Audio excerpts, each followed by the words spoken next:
Hello बच्चों, कैसे हो? Welcome to all of you in topper physics. As you know, I am Manish Ranjan और आज आप आपको पढ़ाने वाले हैं द रेनबो। रेनबो एक बेस्ट एग्जांपल है डिस्पर्सन ऑफ लाइट का।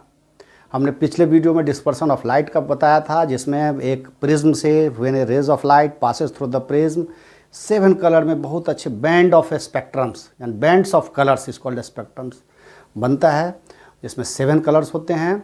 और उसी का डिस्पर्सन ऑफ लाइट का, अब जैसे पूछ देगा what do you mean bye dispersion of light, तो आपने डिफाइन कर दिया। लेकिन डिस्पर्सन ऑफ लाइट का बेस्ट एग्जांपल क्या हो सकता है? The rainbow is the best example of dispersion of light, है नहीं? मतलब ऐसा लिखो, डिस्पर्सन ऑफ लाइट का बेस्ट एग्जांपल।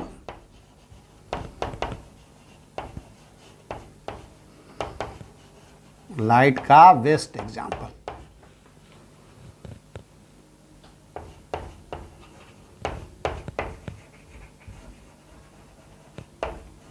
ठीक है। होता क्या है एक्चुअली में, एक ऐसे जैसे प्रिज्म है। प्रिज्म सब जब भी कोई रेज ऑफ लाइट, ऐसे व्हाइट लाइट नहीं, रेज ऑफ लाइट यानी उसी को व्हाइट लाइट बोलते हैं। सन का रेज, सन की रेज जब पास करती है तो क्या होता है, एक स्क्रीन रखते हैं, ये 7 कलर्स में डिस्ट्रीब्यूट हो जाता है ना? यही हमने पढ़ा है, ठीक है ना? VIBGYOR ऐसे विब्जो नहीं, सबसे ऊपर रेड होता है और लास्ट में वायलेट होता है, क्योंकि रेड का वेवलेंथ सबसे ज़्यादा होता है, वायलेट का सबसे कम होता है। तो ठीक वैसे ही जब भी बारिश होती है, when it's raining, then the raindrop acts like as a prism. Then the raindrop, जो रेन की बारिश की बूंदें होती है, it is acts like as a prism. और जब इससे रेज ऑफ लाइट पास करती है तो ये 7 कलर में डिस्ट्रीब्यूट हो जाती है, कंस्टिट्यूट हो जाती है, अलग अलग उसके फैक्टर्स दिखने लगते हैं, रेड से लेकर के भी। और ये हमारे आंखों को दिखता है तो हम कहते हैं कि बहुत ही अच्छा आकाश में, आसमान में। और जनरली जब बारिश हो रही होती है और लाइट भी, सूरज भी निकली हुई रहती है, तो रेनबो दिखता है। तो रेनबो के बारे में तो बस यही है कि due to the dispersion of light, rainbow appears in the sky. The raindrop acts like as an prism, so the rainbow is form. तो हो गया रेनबो का। लेकिन हम और थोड़ा डिटेल से, अलग से वीडियो बनाने का मेरा उद्देश्य है कि थोड़ा और डिटेल में पढ़ा जाए, कंसेप्चुअली पढ़ा जाए, ठीक है? एक देख लोगे एग्जाम्पल, सब में वही चीज़, वही डिफिनीशन रहेगा। तो द रेनबो, इसके साथ साथ एक और मैं टॉपिक को डिस्कस करना चाहूँगा जब रेनबो पढ़ाएंगे, द टोटल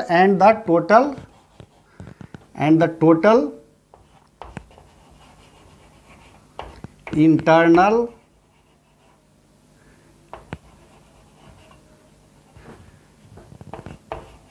रिफ्लेक्शन।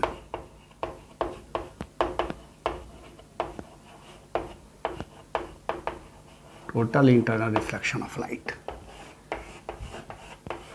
ठीक है? Total internal reflection of light. तो अभी हम सबसे पहले रेनबो को पढ़ेंगे, क्योंकि रेनबो जब हम पढ़ेंगे तो उसमें एक केस आएगा टोटल इंटरनल रिफ्लेक्शन का। तो मैंने रिफ्रैक्शन चैप्टर में तो बताया है, लेकिन उसमें टोटल इंटरनल रिफ्लेक्शन ऐसा कुछ है नहीं, ये सिलेबस में भी नहीं है। लेकिन फिर भी उसको समझने के लिए इसमें एक केस आता है टोटल इंटरनल रिफ्लेक्शन का, तो उसको थोड़ा जान लो। टोटल इंटरनल रिफ्लेक्शन,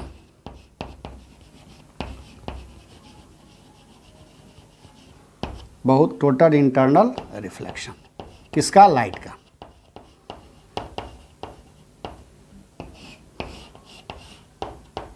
हमने रिफ्रैक्शन के बारे में पढ़ा था नहीं?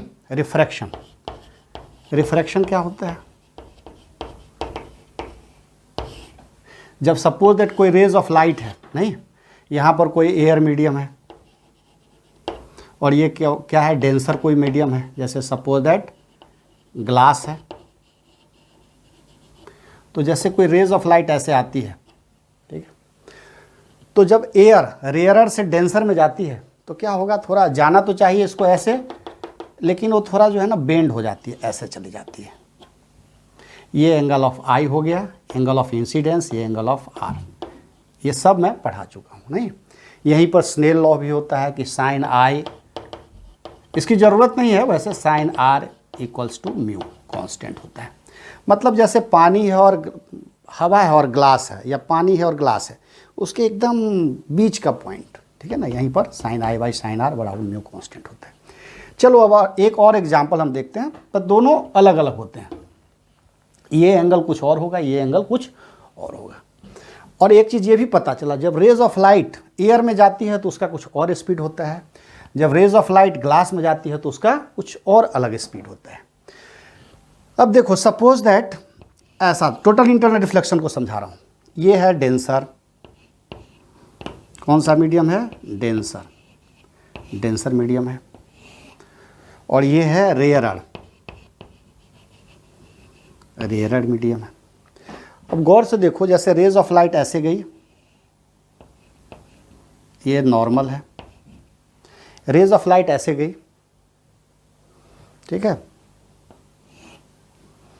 ऐसे गई रेज ऑफ लाइट, कहाँ जाएगी ये, क्योंकि ये डेंसर से रेयरर में जा रहा है तो अवे फ्रॉम द नॉर्मल जाना तो चाहिए इसको ऐसे, लेकिन वो ऐसे चली जाएगी। नहीं, एंगल ऑफ आई ये हो गया और एंगल ऑफ आर ये हो गया, ठीक है। एक और ऐसा लेते हैं डायग्राम, ये नॉर्मल हो गया। सपोज दैट इस एंगल को थोड़ा और बढ़ाते हैं, ये जो एंगल है ना, ये इसको थोड़ा और बढ़ाते हैं और इंक्रीज करते हैं। सपोज दैट हमने इसको ऐसे किया, ये एंगल ऑफ आई हो गया। अब देखो, ये ऐसे गई है तो अब क्या होगा, ये ऐसे चली जाएगी, ये एंगल ऑफ आर होगा। अगर थोड़ा हम इसको और ऊपर करें तो ये रेस कहाँ आ जाएगी, यहाँ आ जाएगी, नहीं ऐसा आ जाएगी। अगर ये रेज ऐसे हो जाए तो ये रेज इसी पर आ जाएगी। नहीं, देखो ये जैसे जैसे बढ़ते जा रहा है, ये वैसे वैसे ऐसे होता जा रहा है। नहीं, देखो सपोज दैट जैसे जैसे ये एंगल ऐसे ऐसे जैसे जैसे बढ़ती जा रही है, ये रेज ऐसे चलती जा रही है, ठीक है। तो उस कंडीशन में ये एंगल ऑफ आर, ये एंगल ऑफ आर हो गया। एंगल ऑफ आर का वैल्यू कितना दिख रहा है, 90 डिग्री दिख रहा है। ये एंगल ऑफ आई है।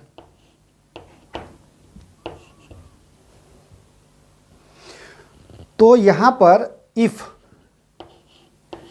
Angle of i equals to if angle of r equals to 90 degree, यदि एंगल ऑफ आर का वैल्यू, रिफ्रैक्शन का वैल्यू 90 डिग्री हो, then angle of i, such angle of incidence is called angle of critical angle.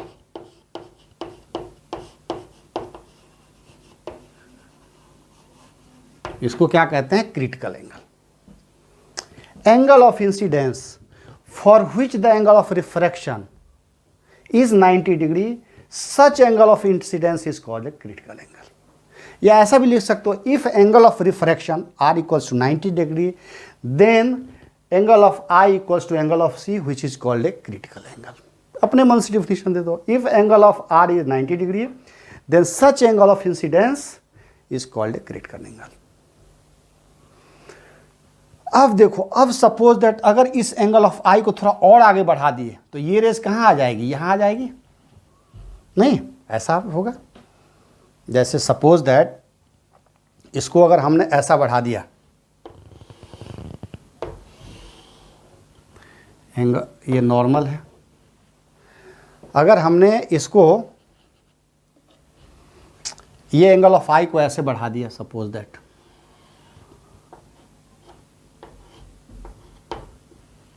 ये angle of आई को थोड़ा इससे ज़्यादा बढ़ा दिया, मतलब तो ये क्या होगी, रेज यहां से जाने के बदले में अब वो ऐसे चली जाएगी।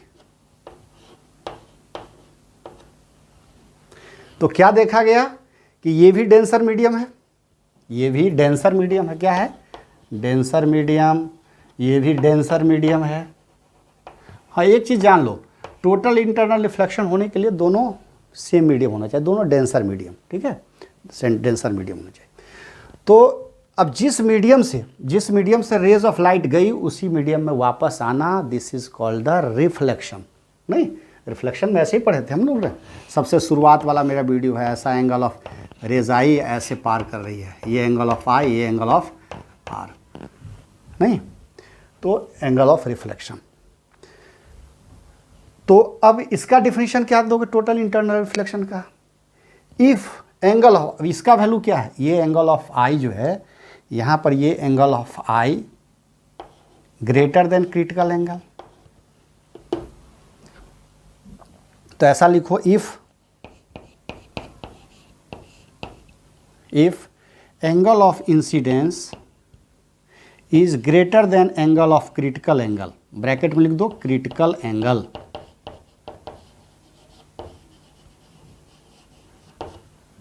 then total internal reflection takes place.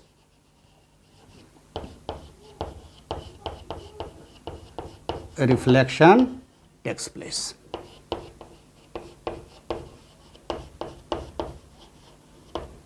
And such a incident is called, such a phenomenon is called total internal reflection of light. अब अपने मन से डिफिनीशन देखो, when is rays of light passing through the denser medium and after reflection it come back into the same medium and such the whole phenomenon is called the total internal reflection. ये तो एक ऐसी simple definition हो गया, लेकिन थोड़ा अच्छे student के लिए जो डिफिनीशन होना चाहिए, क्योंकि तुम एनटीएससी का एग्जाम दोगे, बोर्ड दोगे, या कोई पूछता है और तुम अगर इस तरीके के बताते हो तो सामने वाले तुम्हारे डेप्थ को समझता है। If angle of incidence is greater than critical angle, such then the total internal reflection takes place. Then the lights come back in the same medium and the total internal reflection takes place, and such the whole phenomena is called the total internal reflection of light. Isn't it clear? तो हमने total internal reflection of light में जानने से पहले हमने क्या क्या जाना? एक जाना हमने क्रिटिकल एंगल के बारे में, एक डिफिनीशन ये है critical angle. What do you mean by critical angle? If angle of refraction is 90 degree then such a incidence angle is called the critical angle. ये एंगल क्रिटिकल एंगल कहलाएगा कब? जब ये एंगल ऑफ रिफ्रैक्शन 90 डिग्री हो। Isn't it clear? Second things, total internal reflection. Total internal reflection में अगर इसका value critical angle से ज़्यादा हो जाए, मतलब ये रेज जो है ना, अब इससे थोड़ा और ज़्यादा ऐसे आ जाए, मतलब यही वाला इमेज यहाँ है, जैसे ही ये आ गया तो इस एंगल से ये बड़ा हो गया, बिगर हो गया इस एंगल से। एंगल ऑफ आई जो है यहाँ का angle of i, angle of c critical angle से बड़ा हो गया। तो उस कंडीशन में ये जो रेज ऑफ लाइट यहाँ जा रही थी, अब रेज ऑफ लाइट कहाँ चली गई? रेज ऑफ लाइट देखो यहाँ आ गई, ऐसे करके ऐसे आ गई। अब देखो गौर से देखो, जिस मीडियम में जा रही थी लाइट उसी मीडियम में वापस आ गई। This is called the total internal reflection of light. तो if angle of i is greater, condition पूछा जाएगा एनटीएससी में, in which condition the total internal takes place? If angle of i is greater than critical angle, if angle of i is less than critical angle, if angle of i is equals to critical angle, none of these, ऐसा रहेगा। तो सीधे इस option को मार देना कि if angle of i is greater than critical angle. ठीक है, तो ये जानने वाली और नोट करने वाली, ये और ये दोनों नोट करने वाली चीज़ें हैं। ये डायग्राम को नोट कर लो, ये डायग्राम को नोट कर लो। ठीक, फिर हम रेनबो के बारे में बड़े अच्छे से बताते हैं डिटेल। ठीक है, चलो नोट कर लो जल्दी से, फिर मिटा देता हूँ। ठीक है बच्चों, तो नोट कर लियो उसको। उसमें दो चीज़ बहुत इंपॉर्टेंट है जानने वाली चीज़ें, एक तो क्रिटिकल एंगल के बारे में पूछा जाता है एग्जाम में, और एक टोटल इंटरनल रिफ्लेक्शन के बारे में। अब चलो अब चलते हैं द रेनबो पर। रेनबो क्या है? मैंने शुरू में लिख दिया, it is the best example of dispersion of light. और सबसे पहले अगर पूछ दे व्हाट इज द रेनबो, तो rainbow is produced by the dispersion of light, ऐसा लिखो, is produced by the dispersion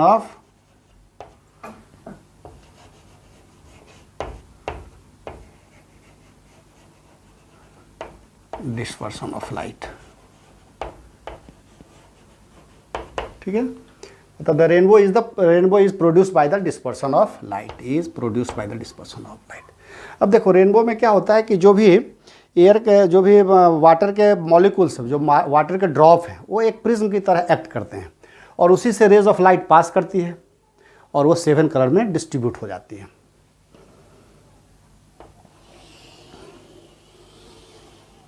अरे वाह, वेरी गुड, बहुत अच्छा डायग्राम, मेरा एकदम सर्किल पढ़ा। क्लास 10th के बच्चे लोगों को मैं पढ़ाता था ना, ज्योमेट्री वगैरह जब पढ़ाते थे, 10th वगैरह को पढ़ाते थे 11 12 के साथ साथ, तो उसी समय में ज्योमेट्री वगैरह पढ़ाने में तो हाथ से ही ड्रॉ करते रहते हैं ना सर्किल वगैरह, तो उसी का प्रैक्टिस है, हो सकता है ना। चलो ठीक है, तो ये जो पानी की बूंद है, रेन ड्रॉप है, ये एक्चुअली में रेन ड्रॉप है। तो इससे जैसे रेज ऑफ लाइट, यहाँ पर मान लिया सपोज दैट सन है, ठीक है, यहाँ पर सन है, ये सन है, ऐसे ऐसे ऐसे, ऐसा सन कर दो और क्या, तो रेड भी थोड़ा मार देता हूँ, देखने में और अच्छा लगेगा, है ना। तो ऐसे जैसे सन रेज ऑफ लाइट जाती है ऐसे करके, जैसे रेज ऑफ लाइट ऐसे गई, ऐसे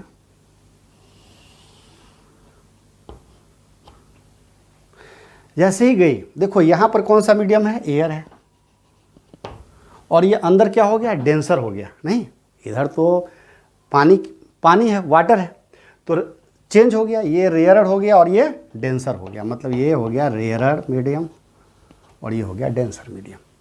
जैसे ही रेज ऑफ लाइट आती है कि ये क्या होता है, ये एक प्रिज्म से, जैसे प्रिज्म था ना कि यहाँ से जाती है तो 7 कलर में डिस्ट्रीब्यूट हो जाती है, इसी तरीके से ये देखो ऐसे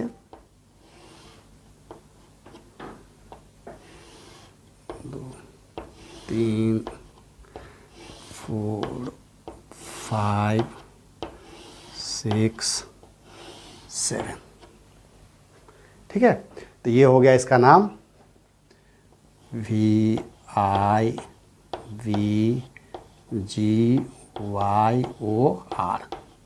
रेड हो गया, ठीक है, ये रेड हो गया, है ना। और ये सबसे पहले वायलेट है, ऐसे करके थोड़ा और अच्छा डायग्राम को बना देता हूं मैं, ओके।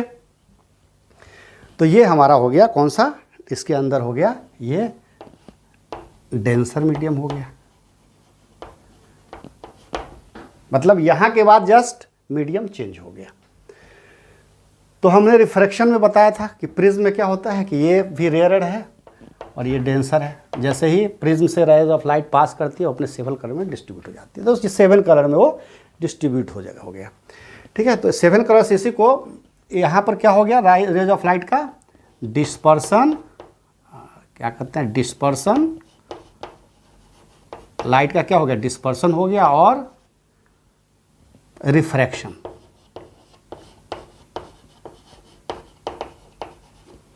ऐसा हो गया, डिस्पर्सन और रिफ्रैक्शन टू फॉर्म, ऐसे लिखो, टू फॉर्म ए स्पेक्ट्रम। अब देखो, अब टोटल इंटरनल रिफ्लेक्शन में हमने क्या पढ़ा था, जैसे टोटल इंटरनल रिफ्लेक्शन में ऐसे रेज ऑफ लाइट गई और फिर इसी मीडियम में वापस आ गई, नहीं 90 डिग्री हो गया था जैसे, तो एंगल ऑफ आई अभी, अब देखो यहीं से ये रेज ऑफ लाइट, जो कि ये एयर वाटर है, यहीं से रेज ऑफ लाइट ऐसे करके आ जाती है, ठीक है।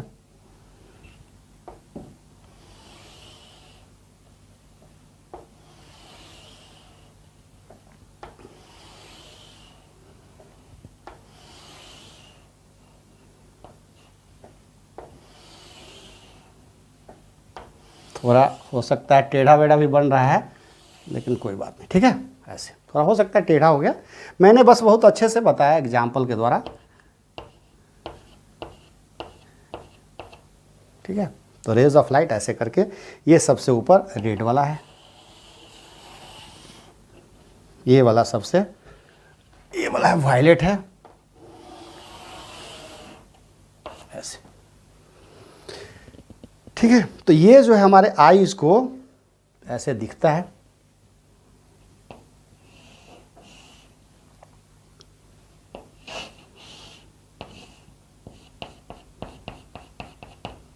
ऐसे करके आइज को हमारे, सॉरी ऐसे ऐसे कर दो आइज को, ये ह्यूमन आई, यहाँ पर हम है, मतलब ये रेज ऑफ लाइट यहाँ से गई, ये वाइट लाइट है, वाइट लाइट है ये, ठीक है, सनलाइट को ही वाइट लाइट बोलते हैं, यहाँ से गई। प्रिज्म जो है हमारा, प्रिज्म किस तरह का एक्ट किया, हमारा जो एयर जो भी वाटर मॉलिक्यूल्स है, रेन ड्रॉप है, ये क्या है, ये रेन ड्रॉप है एक्चुअली में, ये रेन ड्रॉप है, लिख दो रेन ड्रॉप। ये रेन ड्रॉप किस तरह की एक्ट किया, एज ए, ये रेन ड्रॉप एक्ट किया एज ए प्रिज्म। और यहां पर क्या हो गया, लाइट का रिफ्रैक्शन हो गया, डिस्पर्सन एंड रिफ्रैक्शन हो गया। इसी डिस्पर्सन को तो कहते हैं रेनबो। यहाँ सेवल कलर्स में dispersion and refraction to form spectrum. मतलब स्पेक्ट्रम क्या है, बैंड ऑफ 7 कलर्स। स्पेक्ट्रम क्या है, स्पेक्ट्रम है बैंड ऑफ 7 कलर्स। आज तुम एकदम डिटेल मास्टर हो जाओगे रेनबो का, ठीक है। अब कोई पूछ तो यहाँ पर 7 कलर्स में डिस्ट्रीब्यूट हो गया। फिर यहाँ पर क्या हो गया, टोटल इंटरनल रिफ्रैक्शन हो गया। इस जगह पर क्या हो गया, टोटल इंटरनल रिफ्रैक्शन। यहाँ पर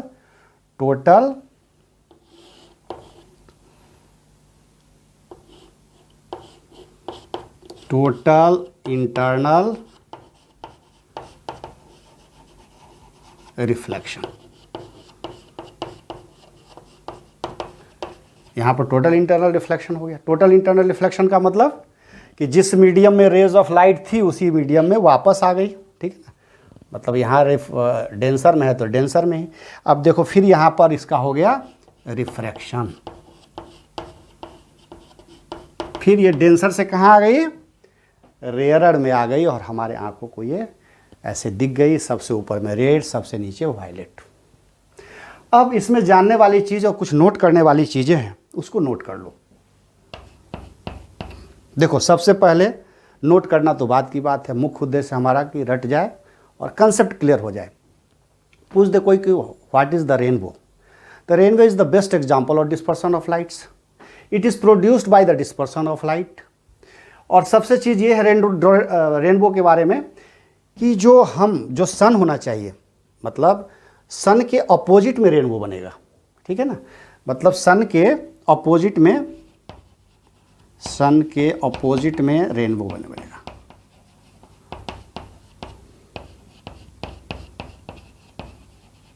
रेनबो बनेगा, ठीक है।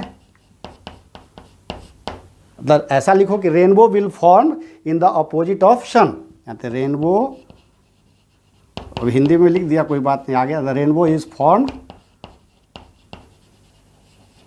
इन द अपोजिट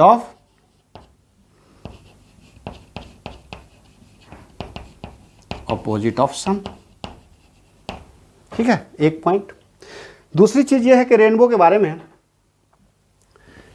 कि धूप तो निकला ही होना चाहिए, सनलाइट होना ही चाहिए, और उसी समय बारिश होती है। दूसरा चीज ये कि जितना भी रेन ड्रॉप है it acts like as a prism. Each rain drop, ऐसा ईच रेन ड्रॉप, लिखो rain drop is acts like as a prism,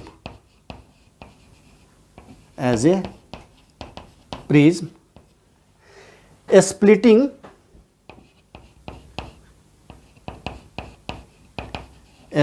the light rays into 7 colors.